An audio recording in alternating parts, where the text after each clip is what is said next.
Welcome and welcome back. We have another fight night ahead of us. Gonna keep that streak all the way until September of fights every week. And this one's gonna be so much fun. There's a lot of interesting things going on. Let's give it a dynamic breakdown, get to know everybody, what they've been up to, what's going on. And just to set the vibes right, why don't we just enjoy this photo? Copyright free. Use this image as you will, right? So cute. And we want to give an important shout out to all of the incredible MMA journalism that is happening. Farah has been killing it, okay, over with MMA Junkie. She did so many interviews that gave such incredible insights into what's been going on, exactly what we're trying to talk about. So we got to give a shout out to Farah. She's so dope. Follow her on every social media that exists. MMA Junkie, that's some professional stuff. We had a lot of other people who were participating in getting us in the know, okay? We love it. We love it. We love hearing from our fighters. We love getting those exclusive interviews. Got to start with our agenda, of course. We got 12 bouts as of now, and there's 7 ranked matchups. That's what makes this card so interesting. This fight night so interesting is we got a lot of, implications that we're working with. We're in Yas Island. Shout out, the big moment, our headliners, Bobby Knuckles versus Fred Jones. Who's gonna win this one? I understand that it's Bobby Knuckles versus Rainier Day Ritter, but he is Fred Jones in my mind. All good. Okay, Rebas is in the house. That's so fun. Jan is backy, and McGee is going to be his opponent, that is a super interesting fight as well. Maybe a little unexpected. Definitely McGee's biggest test. The Movzar got scrapped. He's the one who pulled out of his fight, so that's really unfortunate. I'm wondering if he's all good. We got a couple of horse guys, and we've got 4 fighters that are looking for their first UFC win. So that's crazy. 7 ranked matchups, 4 people looking for their first UFC win. Lots going on. And we got to start somewhere. Let's start with the prelims. First up on UFC on ABC, that's fun. We don't always go to ABC. We have Martin Vide versus Marcus Buchecha. This is going to be a very fun heavyweight fight. So we're starting off with rankings right away. Martin, he's number 13. He started to do jiu-jitsu to get in shape, okay? He was thinking, maybe health is something I want to prioritize. He's a big man. He's got to cut weight to make heavyweight, which isn't the story for everybody. Some people, they don't have to actually cut weight, okay? Maybe start eating a little bit better during the camp, but no, this man's cutting weight. And he made his way to the UFC through the Contender Series and has been, I'd say, a healthy level of active since he's gotten here. And he's on a 2-fight win streak, having never been submitted. A lot of his wins are coming from all over, okay? So he's pretty evenly split as far as what he can do, which we love to see that. He's not relying on any one particular skill set. And right now he's coming off of a decision win in April. So nice turnaround. Okay, we're keeping it active. And speaking of active, a defining characteristic of Martin is he's got a great gas tank, okay? Got a great gas tank, really likes to throw in the knees when we're against the fence. He is going to bring that pace. He'll be going against Marcus Buchecha. Okay, so he is athletic. This man has got a very athletic build, athletic style in there, using his athleticism, but ultimately he's just a jiu-jitsu guy living his dream. Okay, he's living his dream, so he's obviously very subby. He's never been finished in any capacity, but we're pretty young in the career, 5-1. So there's some, there's lots to see. Lots to see because this is his UFC debut. So, hello, UFC debut ranked matchup. That's some heavyweight type energy. It's, going to be a lot of takedowns that he's going to be attempting. We'll see if Martin is going to slide to the ground because, he can get very knee-wise when that comes in. But that's what he'll be looking for is takedowns and ground control where he definitely really shines. He's definitely really tough. He's had some pretty grindy matchups for sure, showing some durability and a lot of athleticism. Both of these heavyweights are really exciting in that regard, that they do have a lot of both athleticism and I would say especially Martin, a really well-rounded skill set. It's always an exciting fight because he's going to take it anywhere, and we're just excited to see Marcus, entering into the UFC. What's he got? What's he going to show us? And then we have a featherweight bout between Muhammad Yaha and Steven Nuen. So Muhammad is our hometown hero, the UAE warrior. We're on Yas Island, right? Okay. He is, actually fought in the UAE, like Warrior promotion, 2 title defenses there. So definitely 100% a pioneer for the sport in his native land. Very, very cool. The first ever fighter that's from the UAE in the UFC. That's kind of awesome. So how did he get into it, right? Well, he saw fighting on TV. He never really liked school. So in school, he started a fight club. Right. And then he had a tiny moment on Bellator, and the UFC said, we got to get him in here. He's on a 2 fight, losing streak, but we need that UFC win. Okay. So it's time to turn it around. Definitely expecting some focus energy with that being the case, because lots at stake. Okay. Wins pretty evenly split between mainly decision and knockout, but knockout's definitely preferred. He's been working with Chimaev, at least in the past couple of camps. I don't know about now. And, he likes an opponent who comes forward. So he's definitely open to the challenge, likes an offensive opponent so he can do some defensive work in response.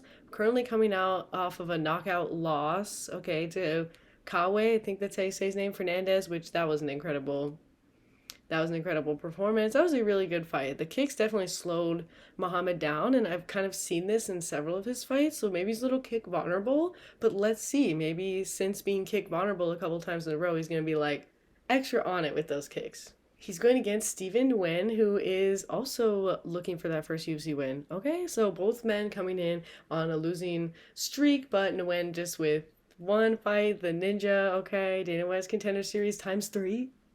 Oh no, I hate to have to do it 3 times, right? All good.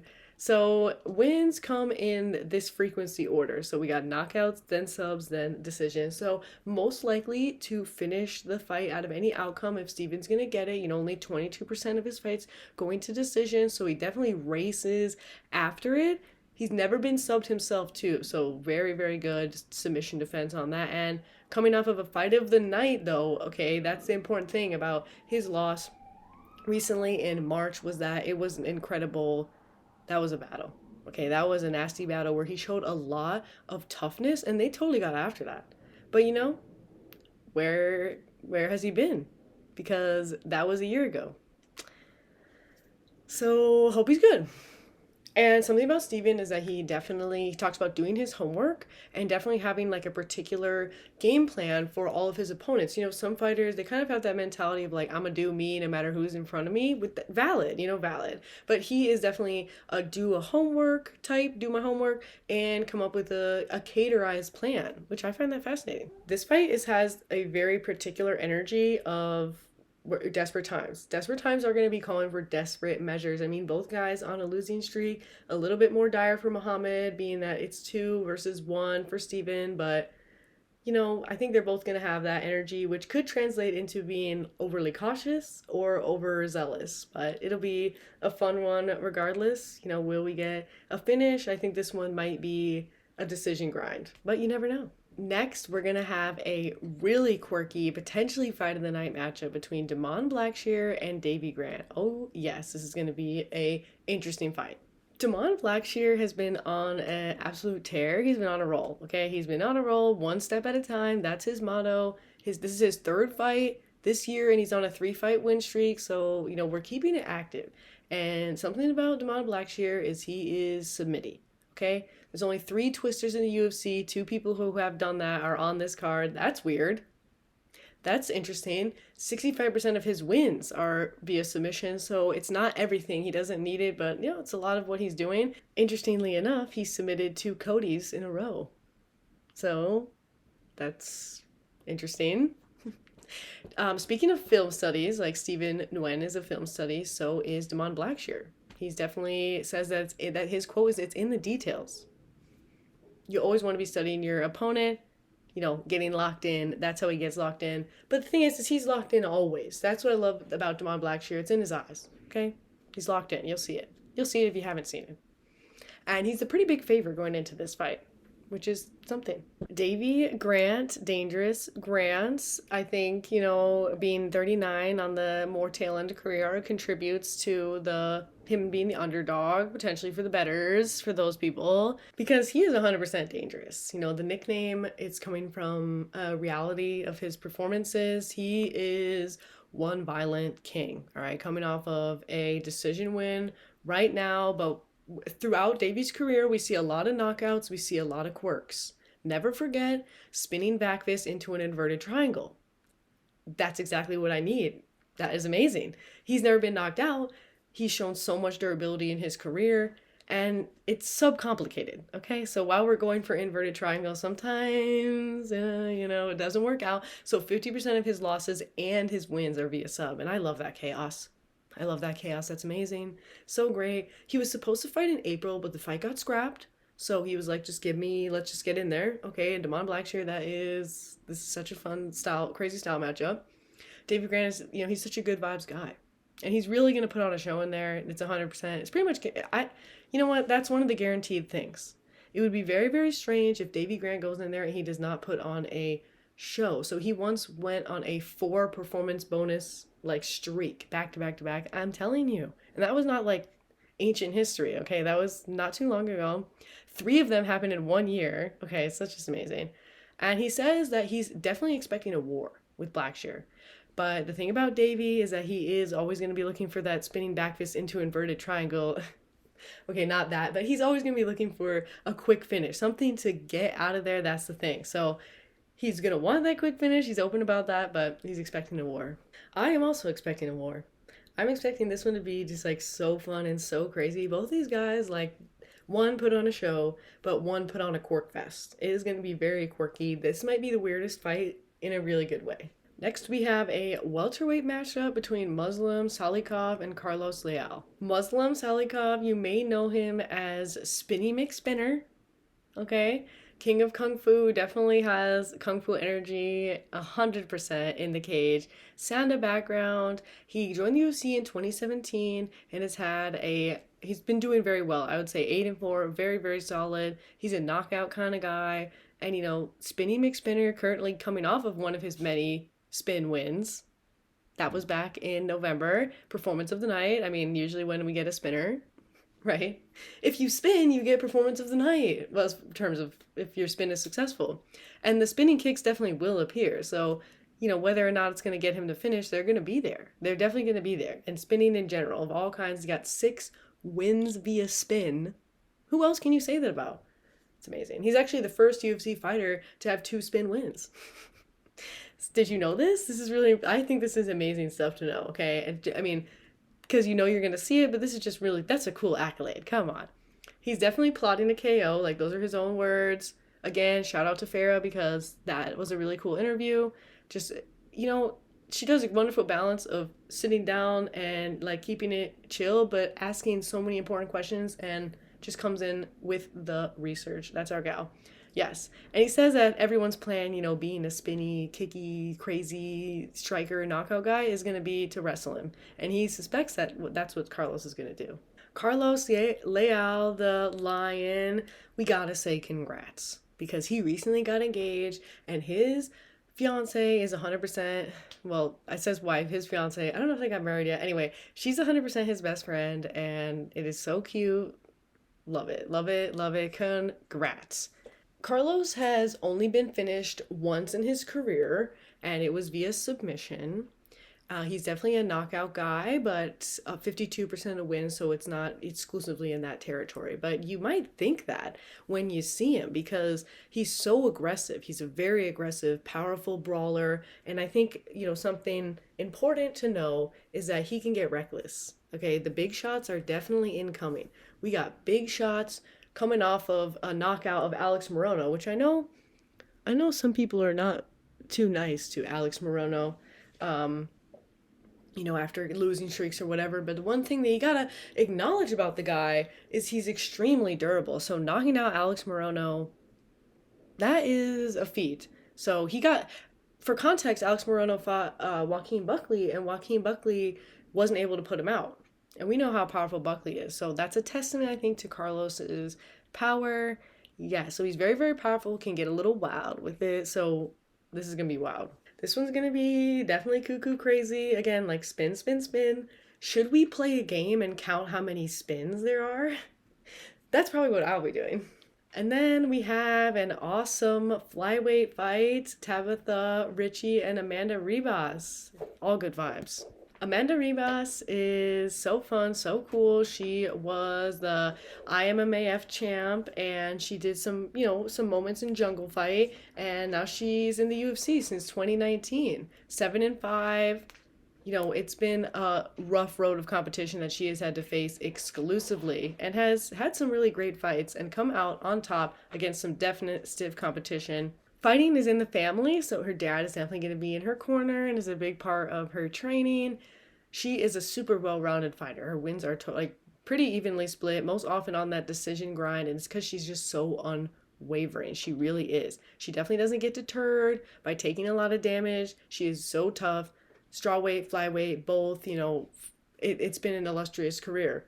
Coming off of an armbar loss to Mackenzie Dern, she says that she was not there mentally. So we'll see if we see a different, but that was in the third round. So it was a great fight leading up to that. 2-fight losing streak, so we really got to break that skid, right? So I'm expecting her to come with a lot of energy in that. She says she wants a women's BMF belt, and I don't want any BMF belt, so let's never bring it up. She's all heart, and like I said, great vibes. All heart, great vibes. Amanda Rebas is a very complete fighter, very durable fighter, very active with her strikes when she is feeling it. She can maybe get thrown off rhythm, but when she's feeling it, you will see the aggression. A little different to Amanda, who was kind of raised in martial arts. Tabitha Richie started her MMA journey a little bit later, even though she's still a young lady, a little later in her life journey. She's a manifester and still growing, and it largely credits that to her discipline. I think every fight, Tabitha looks better. It's really, really cool. She's on that decision grind as well. Similar, she's so athletic. Tabitha's extremely athletic. She's going to put on that grind. 64% of her wins coming from decision, greater output, coming off of decision loss to Yao Xiaonan, but come on, it's Yao Xiaonan, so all good. Tabitha again has faced some really crazy competition since coming in to the mix, and we're going to see her putting on that suffocating pressure and that control. So with her complete arsenal, we're going to see her push that pace. Both of these ladies are going to push that pace for sure. I expect this one to be a super active fight. I think it has a lot of potential for being one of the fights with the higher striking output. Either way, it's there's a lot definitely that is at stake. Amanda Rebas looking to break that losing streak, and Tabitha Richie trying to throw herself more into the mix. Okay, both looking to break a streak, but this is really great, a really great ranked matchup. Then we have a light heavyweight fight between Ibo Aslan and Billy Elikana. Ibo Aslan, the last Ottoman, he was somebody who grew up where martial arts wasn't super popular and definitely faced a lot of, I would say, people telling him why are you doing this? And lo and behold, he has made it here. Should be very proud of himself for that. He's through the Dana White's Contender Series. 100% of his wins are knockout. Okay, so if it's knockout or bust. Watch the right hand. Only losses via submission. So that's kind of fascinating, right? So maybe there is some development that needs to be had there. But we are still young in the game, young in life, coming off of one of those sub losses. I think it was Ion Kutilaba's first submission win, which that's not adding to the narrative of being, sub vulnerable, but it's all good. Before he was doing fighting, he was a mechanic, which I think is another reason why people are like, what are you doing? Why would you give that up? That's a pretty great career. He said, no, I need to fight. And he's one of the horse guys of the night. He'll be going against Billy Elikana, who is definitely sticky submitting. So this might be a bit of a nightmare for Ibo if he can't get Billy out quickly. Billy is looking for his first UFC win. And Billy has never been knocked out. So interesting matchup on that end. Billy is usually winning via knockout or decision, coming off of a Gilly loss to Bogdan Gustav, also on this card. Drama. He's looking very good in the grappling, though, until he wasn't. That was crazy. He was looking really good until he was not. He was all over Bogdan. He was backpacking him. He looked really sticky. He looked very sticky. And then all of a sudden, it was tides had turned. Tides had turned, and he was trapped, and he went to sleep. So, well, nearly. Anywho. He came in as a last-minute fill-in for that fight, so maybe that means something to you. This will be a really interesting energy, I think. Like Ibo Aslan being submission vulnerable. Maybe Billy will be trying to get the takedown and trying to go for that because, even though I didn't see him get the sub win in that fight against Bogdan, he looked so aggressive and dominant in that position. So curious to see where this one goes for sure. Then we have Bryce Mitchell making his bantamweight debut, previously at featherweight, going against Said Nurmagomedov. Bryce Mitchell looking to switch things up. That's really interesting to me going down right now. Thug Nasty definitely hasn't been thrown a lot of stiff competition, so I'm guessing this number 15 is that still applies to featherweight, but this is his bantamweight debut coming off of that knockout loss to Jean Silva that was very roughy toughy, yucky, and has faced a lot of competition aside from that as well, right? Remember they made him fight Ilya Taporia, so it's been tough. So he's actually on the only season of Tough that I've ever watched, other than retrospectively clips like that. I actually watched that one happen, and I find Tough just a little boring, but it was still cool. Anywho, Bryce, if you don't know, which I'm sure you do, he's very sticky, very legit. The submission game is super legit, super well-rounded. As a BJJ black belt, he's showing it, even though he lives in the middle of nowhere in Arkansas. At least maybe he moved since. And interesting, okay, he is making his bantamweight debut, and Damon Blackshere is another bantamweight who has a twister submission. This is crazy. The two twisters, will they ever meet? I don't know. He's got a very high striking accuracy, so Bryce Mitchell is very choosy with his shots. He is definitely a really exciting fighter. I am very curious about this fight for sure. I hope that his internal demons that he's been fighting have quelled, the nightmares, etc., etc. He has a mixtape, if you're interested in that, and an economics degree. And he'll be going against Said Nurmagomedov. So kicky. This guy is Kickzilla, okay? That's what you're going to be seeing. But his wins happen every way, so the kicks are kind of his way in. That is how he peppers his way in to finding whatever is there, okay? Never been finished. Durability 101. And we're talking active. I feel like part of the never finished in terms of never being submitted is that he has this very frantic, get off of me type energy, and I love that. And he's coming off of a decision loss to Vinicius Oliveira, who we saw recently, and, he is one bad man. That fight is really good. It was fight of the night. It was crazy. Said really knows how to put it all the way to the end. And those legs, like I said, leggy, legless. This is going to be wild. This is I think pretty good. I think this is a feature prelim. We'll see. This is a really good one. I think this fight is just so fun. I have no idea where it's going to be. Said has got amazing submission, grappling defense. So not sure that Bryce is going to be looking to make things happen on the ground, but I just expect this one to be good vibes. This one's going to be a good vibe fight. Both guys trying to get back into the win column, and Bryce making his bantamweight debut. That's interesting. And that leads us to the main card. First up, Nikita Krylov and Bogdan Gustav. Another light heavyweight matchup. Nikita Krylov, the minor, his nickname is a tribute to his homeland, Ukraine. That's pretty cool. He had to do a UFC, reprove. He had to prove himself, which I think that's going to become increasingly more common, where staying in the UFC gets more and more difficult. Pretty rough first go. Better second time around. He has a karate background, and that translates to being a big finisher. Very rarely goes to decision in his fights. Super leggy. We're on a 3-fight. He was on a 3-fight win streak, okay, until the loss to Dominic Reyes. But he was a 3-fight win streak with a really big gap in between. So that was really interesting. But Dominic Reyes is kind of a little bit on fire again. So, I hope he's all good though. Kind of a quick turnaround, I feel like, for a knockout loss. But maybe those 3 months were good. And yeah, that was after not having seen him since 2023. So we got a little typo there. It's supposed to be 3-fight win streak until, right? So things were going really good until they were not. And he's a horse guy. He'll be going against Bogdan Gustav. Him and Anthony Smith, they were separated at birth. If you don't know. Okay.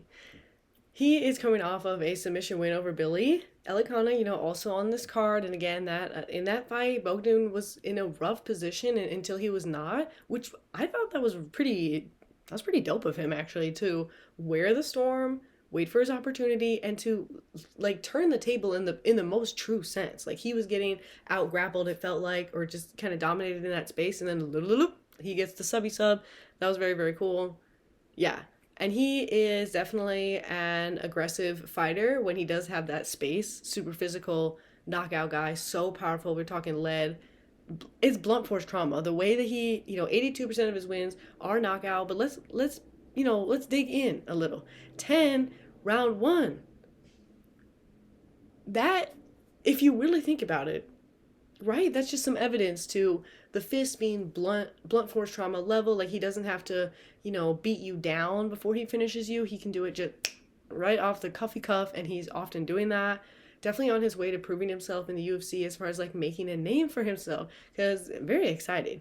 Very, very exciting. And he splits his strikes between the head and the body really well. I love that a lot. Okay, attacking the legs, of course, a little bit too, but more body shots come out of this guy than out of most people.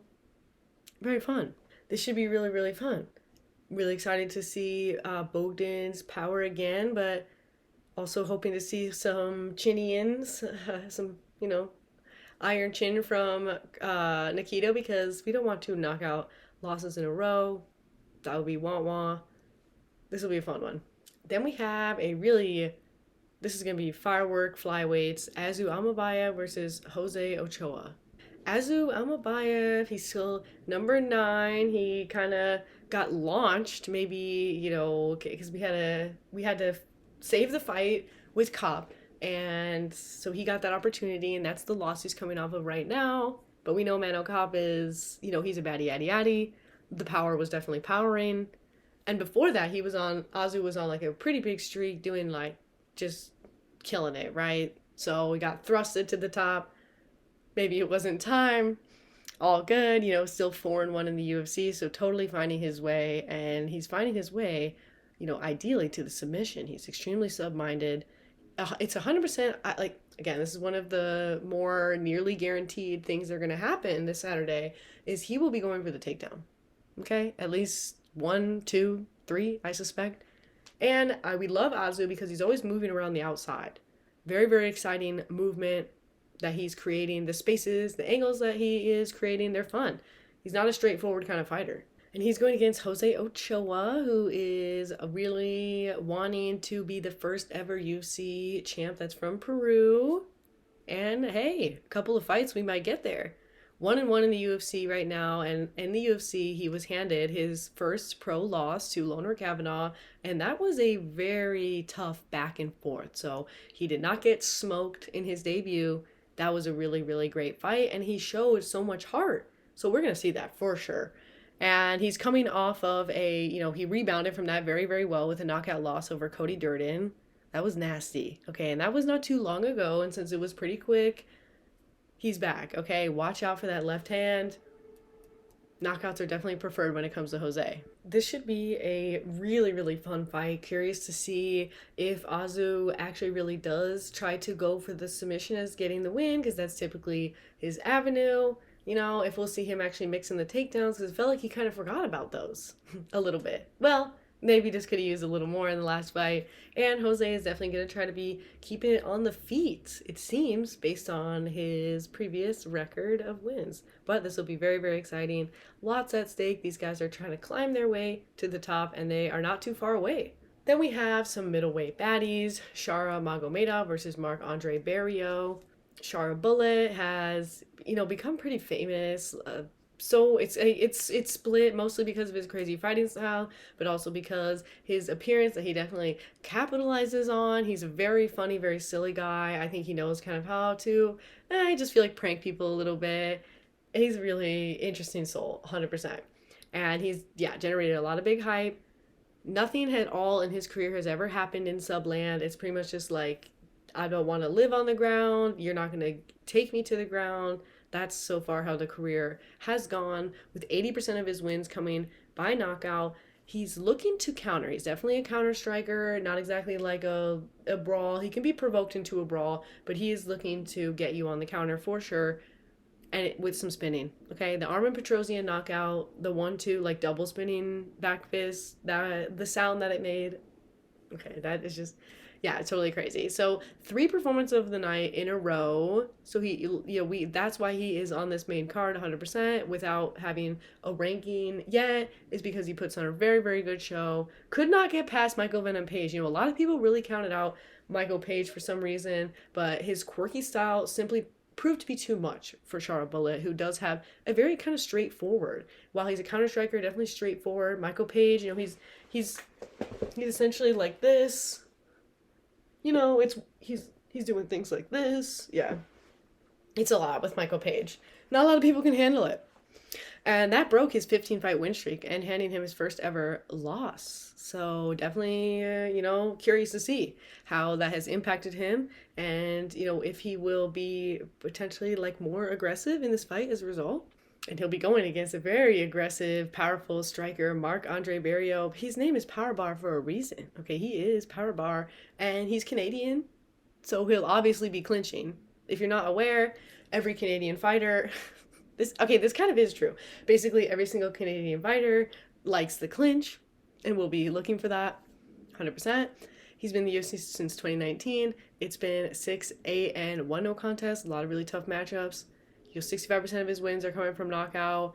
Currently coming off of a crazy knockout. Actually, Bruno Silva's first ever loss, and it was, pulled him out on the stretcher. That was really crazy, and it was very, very needed. That performance of the night performance from Marc-Andre Berio was so needed because he broke a 3-fight losing skid. Yikes, oh my gosh, right? And it was the last fight on his contract.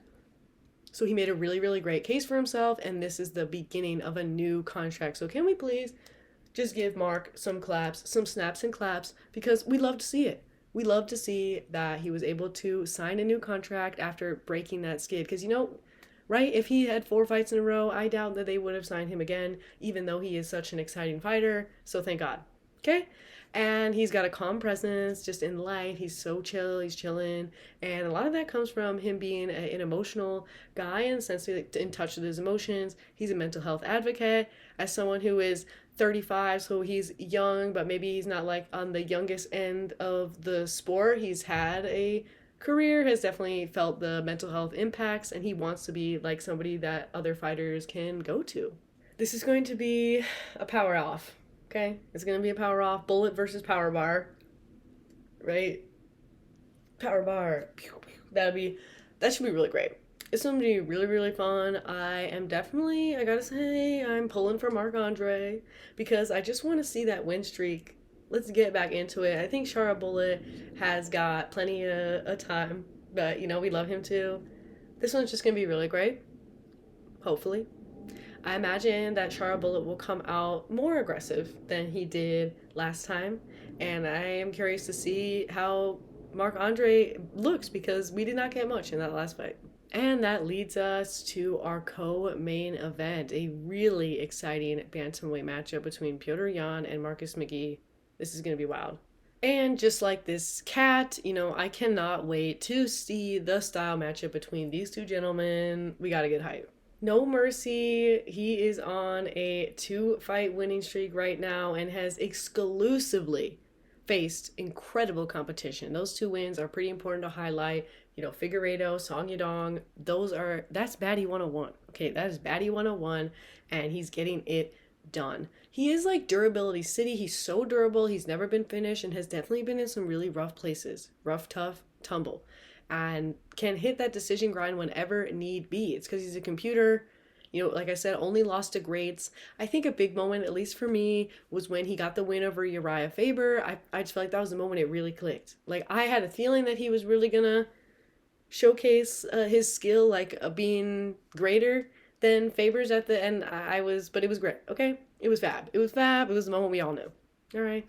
And unfortunately, we have the disqualification knee, right, against Aljo. It's that's unfortunate, but I think when we just wipe that scratch off, it's looking again, very illustrious career. Won the interim belt over Sandhagen a couple years ago. He had a really crazy war with O'Malley that I feel like there's so much drama there. Petr Yan is story, okay? And the reason why he's able to survive, in my opinion, against this thick division and make so many statements and not be finished is because Actively, while he's in the octagon, he's studying his opponents like a computer, and you will see him make live adjustments, which I think is why so many people have fallen in love with his fighting style. He is a complete fighter, and you can just see he is. I don't even know. There are so.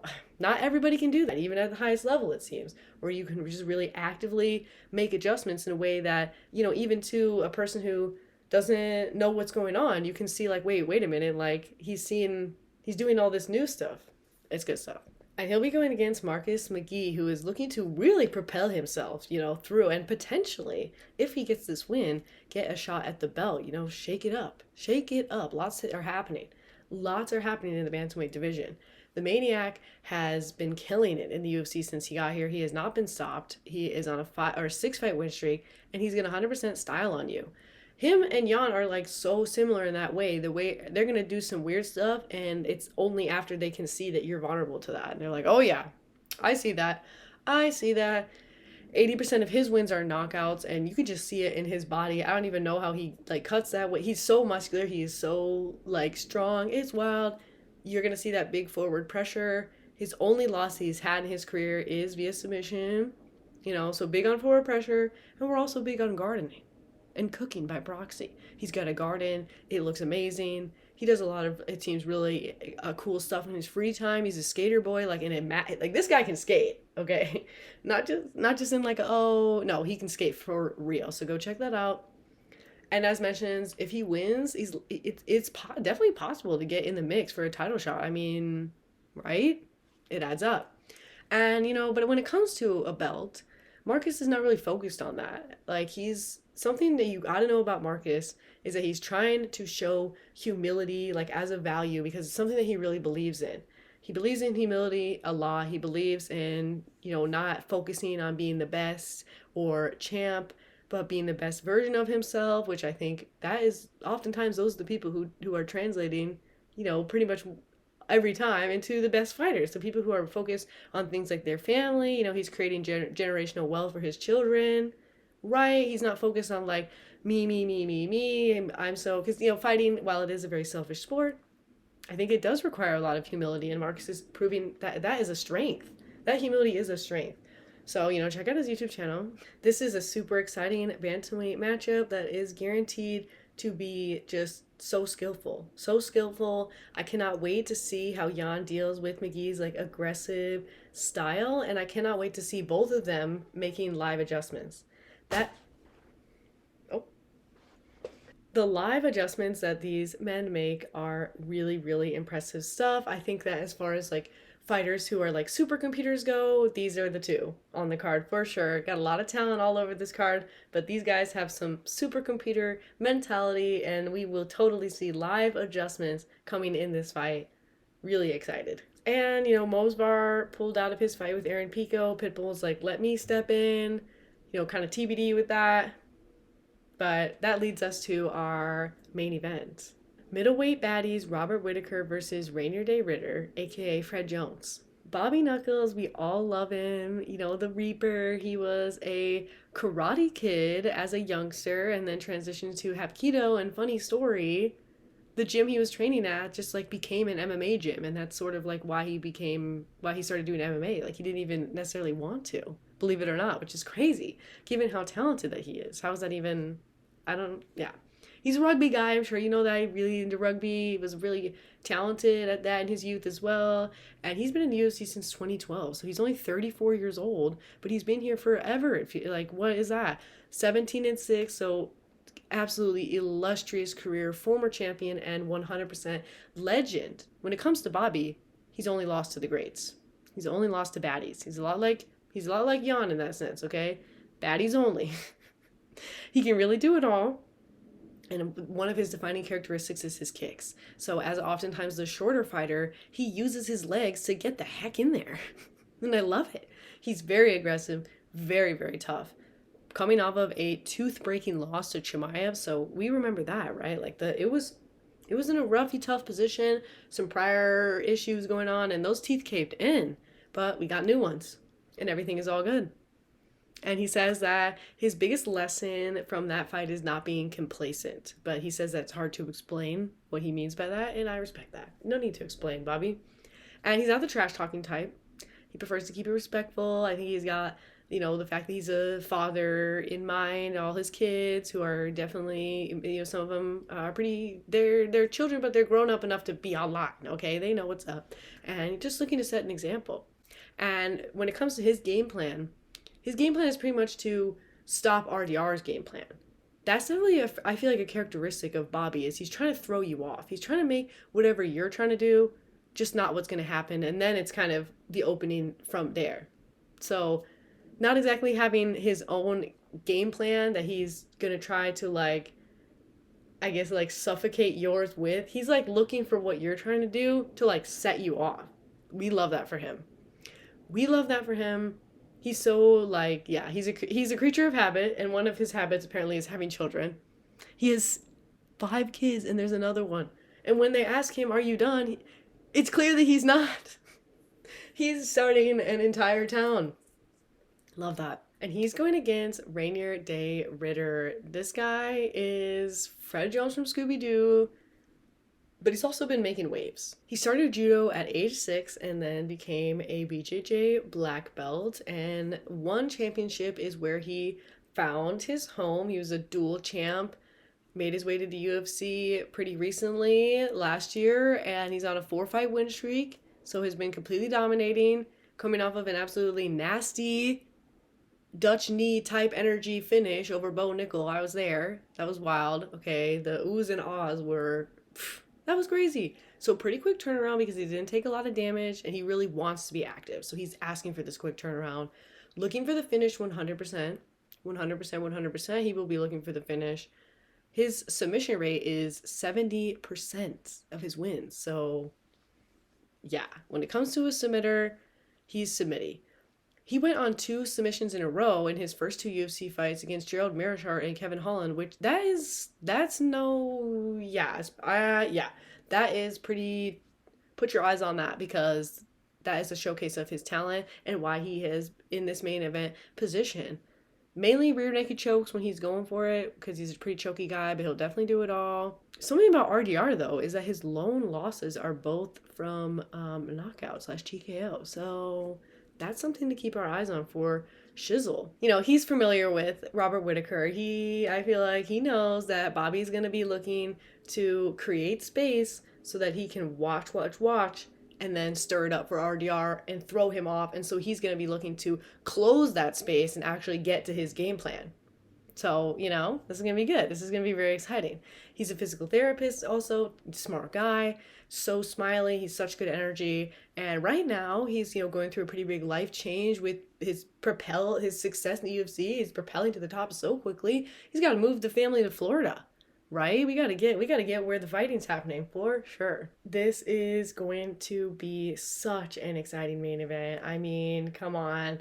The style matchup this is gonna be fun. This is gonna be a fun one. I feel like it'll be leggy, it'll be aggressive.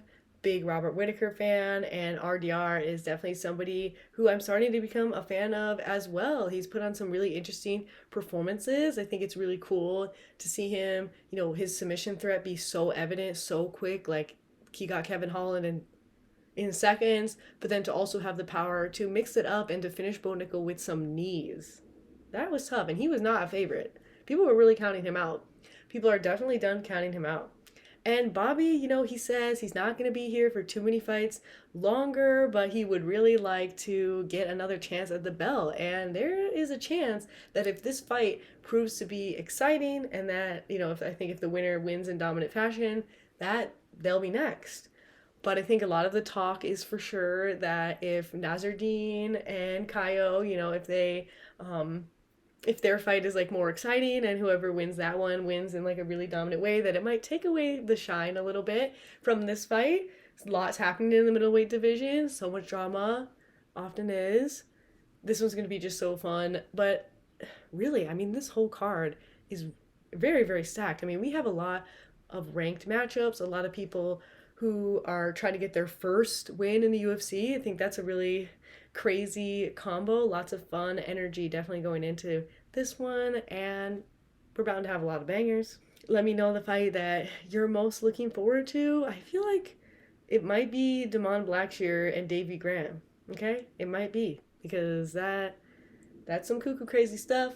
But then the main event, of course, big Robert Whittaker fan. And I know 100% that RDR is going to be very, very focused. This is his biggest opportunity and potentially a shot at the belt for both guys if they make a really, really big statement in this one. So yeah, let me know. Let me know what you're excited about. Here's our song of the week. And that's all I got. Peace out.